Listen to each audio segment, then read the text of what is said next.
Ladies and gentlemen, it's come to that time in the evening when I have great pleasure in saying to you all, please give a big Welsh Swansea welcome to the leader of the United Kingdom Independence Party and Commander-in-Chief of the People's Army, Nigel Farage, MEP.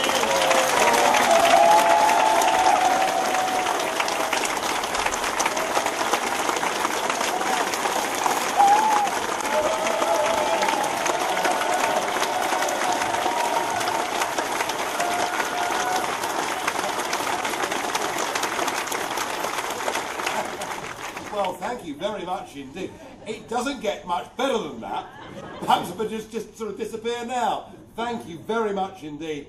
And it's great to be here and great to be with UKIP Wales, which in percentage terms is now the fastest growing part of UKIP across the entire United Kingdom. So well done to our community.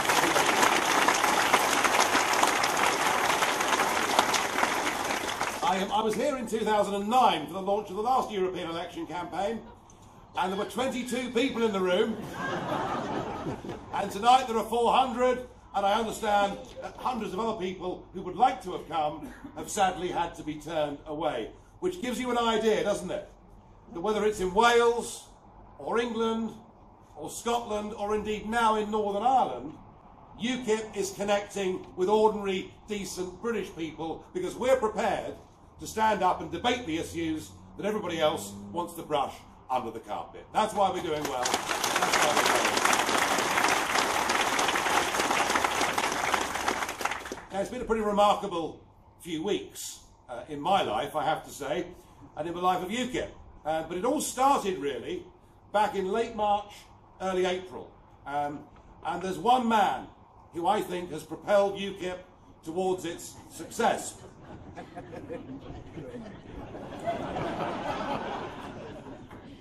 It could be Nathan Gill. Wonderful chap that he is, and I'm proud that he's top of our list in Wales. It could be the miner's son from Barnsley, Paul Sykes, who spent a great deal of money putting up the big billboards that you've seen here in Wales and across the rest of the United Kingdom. But it's not him either. No, one man one man has done more for UKIP, the cause of British independence, and for my personal political career than anybody in my lifetime. Can we have a huge round of applause for Nick Clegg, the Deputy?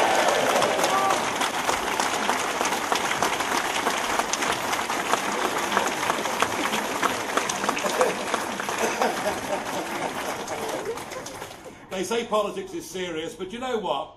If you do serious things with a smile, it's a lot more fun, isn't it? No, Cleggers, as a fully paid up member of the British political elite, genuinely believe that if we had a debate, or 2 hours of debate as it turned out, on national radio and television, that the pro-EU case would triumph and that UKIP would founder. That is what he genuinely believed. Of course, on our side of the debate, there are many of us, probably some in this room, who've now been waiting for 40 years to have a proper debate on this subject on national television. Because ever since that referendum way back in 1975, I'm sorry for the younger members of the audience, but the older ones know what I'm talking about. 40 years ago, there were big TV debates, there was a referendum on whether we should remain a member of something that in those days was called a common market. That's right, isn't it? And my mum and dad both went out and voted for Britain to stay part of a common market because it looked rather logical. We would trade with our European neighbours without tariffs, we'd cooperate, and we would in a post-war world all try and be friends together. Who on earth could possibly want to vote against that? Of course, it wasn't true, was it? It was intended to be political right from the very start. So for 40 years, this has all been suppressed until Cleggers decided to challenge me. And he really thought that he had the trump card. And it's a line that Clegg comes out with, that Cameron comes out with.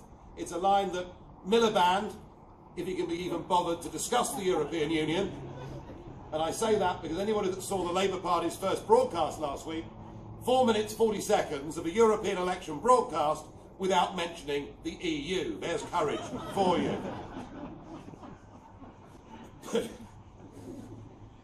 I say politics is serious, but it's tough to take Miliband that seriously, isn't it? But they all come out with the same line, and we get it from the bosses of a few big multinational companies, and we get it from Goldman Sachs, and we get it from a man who I'm sure is revered in this part of the world. One of the, in many ways, giants of 21st century politics. A man who was anti our membership of the EEC on the grounds it would destroy British democracy. A man who believed the House of Lords should be abolished. A man who was a Republican.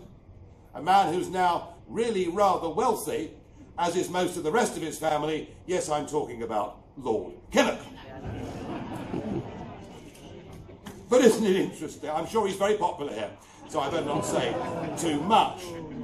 Haven't they done well, the family? Haven't they done well? Anyway, I won't say any more, because the last time I did, he sued me. But, he was using European Commission money against me. So, really rather typical. But the point I'm making is, whether it's Kinnock or Mandelson, whether it's Miliband, whether it's Cleggers, whether it's Cameron, it doesn't really matter who it is. The establishment line that Clegg used on television against me was this: unless you are members of the European Union, 3.5 million British people will lose their jobs. And that's the line they've been coming out with now for about 30 years. And I was able on national television for the first time to put the counter-argument. And the counter-argument is clear. In no other part of the world do you need to be members of political union to buy and sell goods from each other.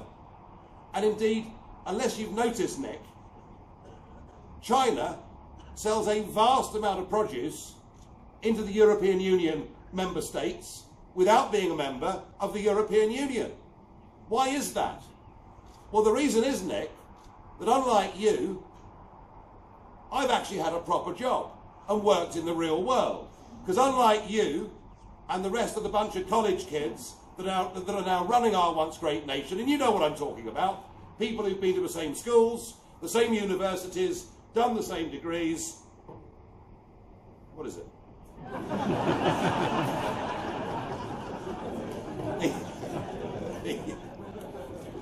I was building up there to a serious point too. No, you know what I mean. They've been to the same universities, they've done the same degrees, and then they all get jobs as researchers in political offices. And they become members of Parliament aged 27 or 28.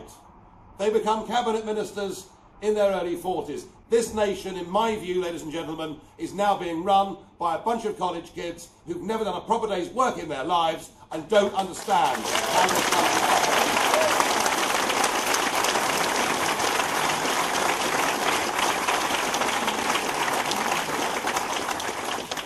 So I said, Nick, the reason business happens, the reason trade happens, is because consumers say, I like that product. I believe in that product. And I like the price of that product. And in a modern global economy, we actually couldn't care less really where it's made. We buy it because we like it. We don't buy it because our politicians have dinner together. We buy it because we like the product. And I made the point in those debates that the very idea that the European Union would cease buying any British goods or services, given that whilst it's quite important that we sell them £100 billion worth of goods a year, that they sell us £150 billion worth of goods every year, means that you don't understand, because of your background, what the real world is. Mercedes will want to go on selling their motor cars in this country. Do you know we're the biggest consumers in the world per capita of champagne in Britain? We buy 20 million bottles a year. It's a habit and hobby that I've done everything I can. Bill. But the point is, folks, the point is, as Lord Digby Jones, the former boss of a CBI said, he said Britain outside of political union would renegotiate a sensible free trade agreement, a common market, if you like, within 24 hours, because the German car industry would demand it, because believe it or believe it not, the United Kingdom is now the Eurozone's biggest export market in the world. They sell us more than they sell to America, more than they sell to China, more than they sell to Japan, and there is no way that European industry would want to cut off those links. So actually, you know, Nick firing in the salvo on behalf of the establishment was met by hard-nosed economic logic, and I think that argument is now dead in this country, and that I think is perhaps the biggest victory that we had in those debates with Clegg, and I'm very, very pleased to have done that.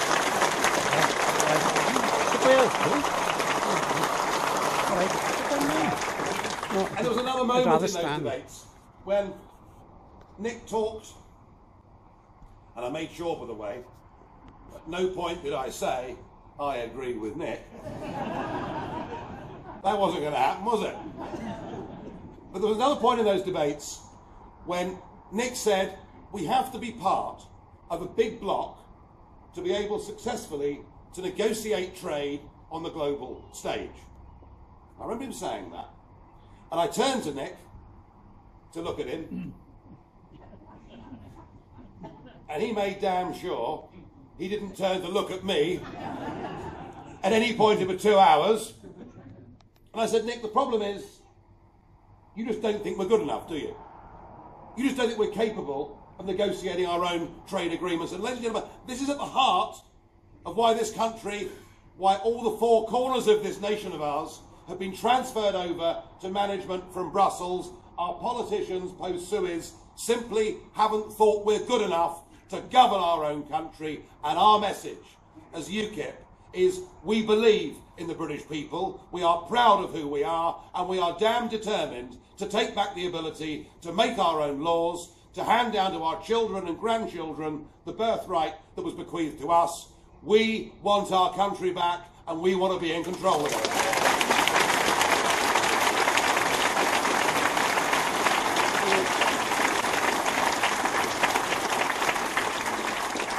And I made the point that in March last year, Iceland, with a population of 320 million people, signed its own free trade deal with China. That if a country the size of Iceland can do a trade deal with China, I'm damn certain that a country of 64 million people can do a damned sight better than that. I really was. And they also seem to have this view. They seem to think that Europe is everything. That the beginning, middle and end of everything in terms of trade is about Europe. Well, it isn't, is it? Because we're now living in a 21st century global economy. And whether we like some of the challenges that presents to British industry, we'd better damn well wake up to the fact that what is happening in India and Brazil and China and Singapore is here, and it's here to stay. And the most ludicrous situation in terms of international trade of our membership of this EU, and very few people know this, but when you're a member of what's called a customs union, which is what the European Union is, you're not just bound by the rules within the club, you're bound by the international trade rules without the club. And what that actually means is that we, speaking what is increasingly becoming the world's premier language, and as somebody who is hopeless at French, I'm very, very pleased about that. And as a country that has the world's 6th largest economy, and believe it or believe it not, we are still the 8th largest manufacturer in the world, that a country with all of those actually rather strong negotiating hands has thrown away its ability to make trade deals with any other nation on earth. And the big positive trade message that I want to put to you tonight in Swansea, and I will go on putting around the country in the course of the next few weeks and years, as we run up to that referendum is that actually I want to have a trade deal with Europe, but I want us to open ourselves out to be part and engaged with a global economy. And I've got a very good place we could start. Because there's a group of countries out there that have within them 2.2 billion people. They speak English. They have common law. They have similar contract law. Many people in this room will be related to people that live in those countries or have come from those countries. They are part of a greater family of friends that we have around the world, and the sooner we re-engage with the Commonwealth nations of the world in terms of trade and friendship, the better.